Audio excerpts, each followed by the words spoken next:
Before we sort of talk about your parents a little bit more, to tell everyone who's not familiar with the story what your dad's business was in America and how it sort of evolved. He got in the tool and die business not far from here in Pasadena. Randomly, a business opportunity came in 1981, I think, 82.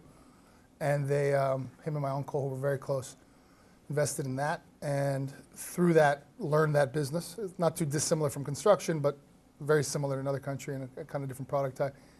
Ironically, as Iranians at that time, where we had, Iranians had 460 or some odd hostages, 90% of this company's contracts were for the Navy and for the space shuttle program, which was, very unnerving at the time, because once they acquired the company, the Navy came back and canceled all the contracts.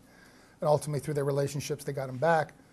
In 1985, they invested in a very small kind of R&D technology, which really tried to coordinate two-way trucking at that time. This is way before really the advance of cell phones.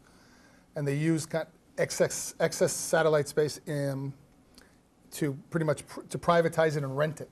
So long-haul trucks can speak back to their base. So imagine a long-haul trucker coming from North Carolina with a shipment of Marlboro Light cigarettes or so forth and so on. At that particular time, they just picked it up and dropped it off, and nobody can communicate with them. So one of their friends was a scientist at the time and kind of, trying to become an entrepreneur. I think we identified this technology, and he came to my dad and my uncle, amongst a couple other people, for an investment. And they, I don't know how, and based off of a little bit of electrical training and engineering back when they were 21, 22, got it, went with their gut. And ultimately, that company hired a company in San Diego with 20 employees called Qualcomm to develop the technology for them.